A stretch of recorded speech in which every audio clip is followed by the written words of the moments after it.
feeling like I'm trapped in my damn mind. Tell the feeling like I'm rapping a damn lie. Tell the feeling like my life is a damn game.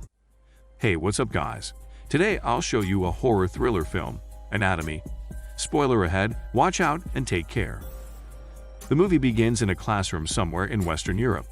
There is a class of about 50 students inside this great hall. One in each group is wearing a green scrub suit, which makes them the person responsible and in charge of dissecting the body of a deceased human being, which is used by aspiring medical students to body. Paula, a young female medical student, calls the attention of the educator. There seems to be something wrong with the cadaver that is assigned to them. The educator lightens the mood by making a joke. A burst of laughter echoes through the room. Paula takes the anomaly in her hands and excitedly shows it to the educator. The tissue sample slips off of her hands and drops straight to the floor.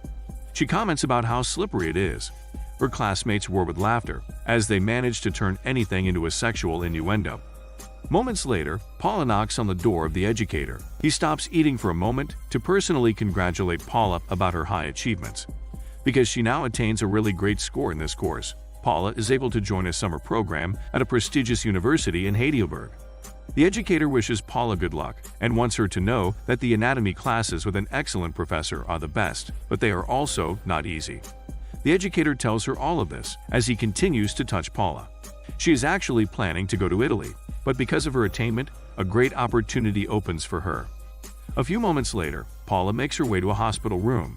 She enters quietly and sees her grandfather welcoming her with a big smile on his face. Paula tells him about the medical details, lab results, medication changes, and everything. The grandfather ignores the changes and wants to focus on the course. Paula is hesitant to attend the summer course because she cannot abandon her grandfather in his current state. The grandfather doesn't want her to worry about it.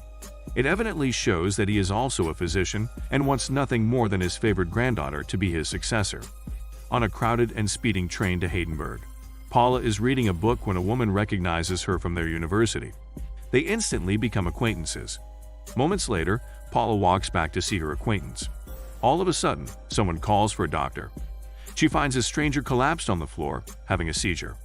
Paula tries to check if the stranger is still responsive. The stranger loses consciousness. Paula proceeds to perform cardiopulmonary resuscitation. After several attempts, the stranger wakes up disoriented. After people clear a compartment for the stranger, Paula and her acquaintance talk about the stranger's heart condition. They also discuss how modern medicine can help him with his case. At the same time, the female acquaintance flirts with the stranger. Upon arriving at the university, Paula and her acquaintance get comfortable in their room when someone announces that they need to meet at the anatomy lab for the orientation. On their way to the destination, they come across Gaby, a Tübingen medical student, who also seems lost and can't find her way to the orientation. These three women find themselves in the deserted anatomy lab, minus the cadavers covered and neatly placed on each table. Thinking they might be early, they start getting to know each other. Then suddenly, Gaby notices a cadaver's leg jerk. The acquaintance, thinking it is a joke, makes her way to the cadaver at the end of the room. She removes the cover from the body, and all three women are startled by what they see. The corpse is headless. The lights flicker on and off. Gaby is frightened and struggles to leave the lab. Meanwhile, Paula is baffled and in disbelief. She keeps telling herself that a dead body cannot move. She stands next to the body to really check if it is real. She talks to herself, rationalizing what is happening. The headless corpse continues to move and jerk as the lights flicker. Paula proceeds to check the body and sees wires connected to its armpits. These wires are attached to nerve fibers that make the muscles contract, which basically explains the reason why the cadaver is moving as the electricity fluctuates. She follows the wires to the opposite end where the corpse is placed. Upon opening the door, she finds three men who try to prank the three women. That night, the stranger makes his way into the bathroom of a pub to take a piss. He hears two men whispering. As he turns around, an unknown substance is sprayed on his face. He begins to hyperventilate as he leans on the wall. Someone injects another unknown substance on his arm, which now causes him to collapse on the floor. After falling, they drag his lifeless body from the toilet to another location. At the same time, the other people in the pub are completely unaware of the kidnapping. On the other hand, a weird guy wakes up naked on a stainless steel bed. He is in the anatomy lab.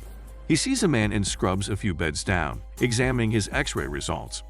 Another man in scrubs walks into the lab and discusses the procedure. The stranger struggles to grab a knife from the tray next to him and succeeds. When the man in scrubs walks up to his bed, believing that the stranger is still unconscious, he goes ahead and injects a substance. The stranger scratches the man in suits and fights his way out. But alas, he is stabbed to death by the man in scrubs he manages to hurt. The following day, the professor begins to orient the pool of medical students inside the anatomy lab. He tells all his students about the rules and regulations on how to survive his classes. One fine class time, Paula and her classmates proceed to talk about another topic, and reveals the body of the weird guy, lifeless and ready for dissection. Paula begins to wonder why the weird guy is on the cadaver bed. When she gets a tissue sample from his corpse, she is interested in a mark carved on his right ankle. It seems to be a symbol of a 16th century society that is deemed top secret. This society performs horrific experiments on living people who are considered undesirable. Paula continues to do more research, but is constantly turned down and is not believed by any of the people she tries to convince about the society's existence in the modern world, except for her lover, who wants to give her more details about the ancient society. He invites himself to Paula's room to talk about what he knows. Later that evening, she sits on her bed to read. She begins to feel uneasy, especially in the area where she is sitting down. Paula finds her bed is drenched in blood, with candles left underneath.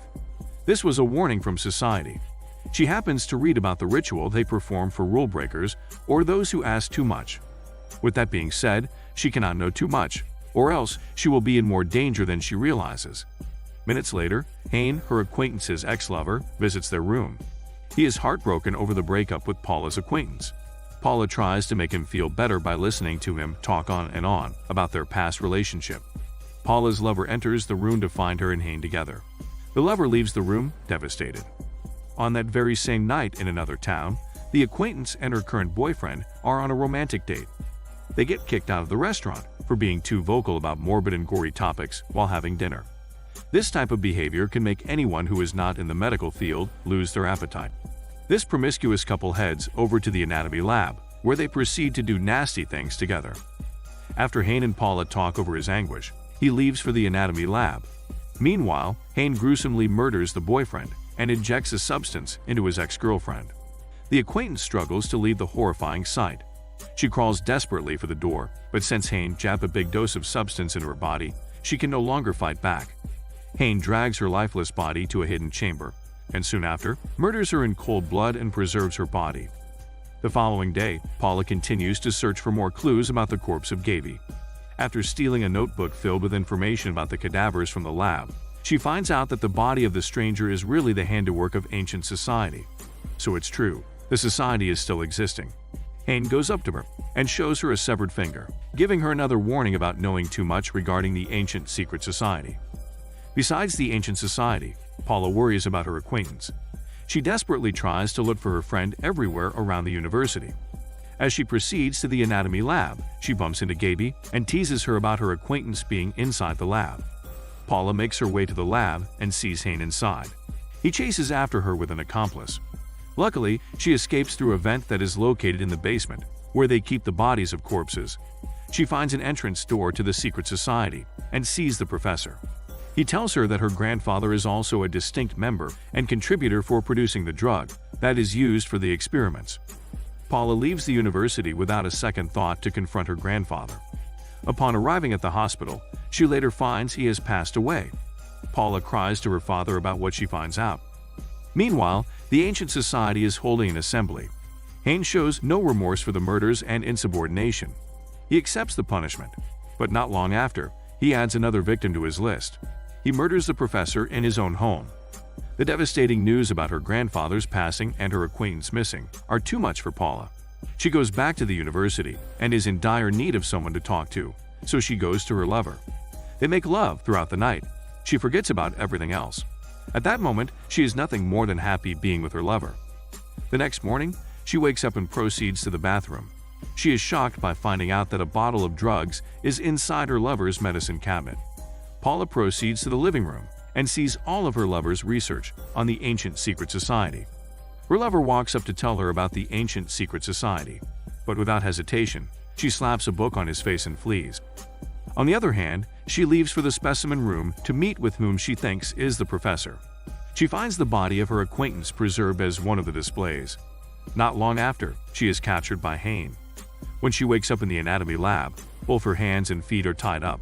Her lover comes to the rescue. He willingly admits to her that he isn't really a medical student, but a historian. He is not in the university to study medicine, but to find more information about the ancient secret society. Not long after, her lover is captured by Hain and an accomplice. The accomplice, who also shares a room with her lover, admits to owning the drug Paula has found earlier. Paula manages to escape their clutches as Hain is about to slice open the chest of Paula's lover. Upon escaping, Paula poisons the accomplice and runs away. She is able to escape, running around the anatomy lab. She later kills Hain in self-defense. In the hospital the following day, Paula and her lover are free from the hands of the society. They make out smiling at each other. The movie ends with Gaby and her classmate in the anatomy lab. They discuss Hain's abilities and his untimely death.